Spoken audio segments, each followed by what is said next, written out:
Bible నుండి దేవుని వాక్కు. నిజమైన వెలుగు ఉండెను, అది లోకంలోనికి వచ్చుచు ప్రతి మనుష్యుని వెలిగించుచున్నది. యోహాను సువార్త 1:9. ఈరోజు దేవుని యొక్క వాక్కు మనతో ఏమని మాట్లాడుతుందంటే, మనము చీకటి కలిగిన స్థితిలో మనము ఈ లోకంలో మనం జీవిస్తున్నప్పుడు దేవుడు మనకి వెలుగయ్యుండి ఆయన మన జీవితంలోకి వచ్చి మనకి జీవితాన్ని వెలిగించారు.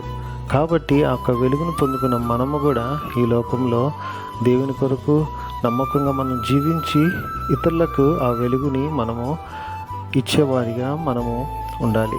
కాబట్టి అటువంటి కృప దేవుడు మనకు అనుగ్రహించాలని దేవుని యొక్క పాదాల చెంత దినదినము మనం మొరపెట్టి ఆయన యొక్క వాక్కు ప్రకారముగా మనము ఈ లోకంలో జీవిద్దాం. అటువంటి కృప దేవుడు మనకి అనుగ్రహించునుగాక.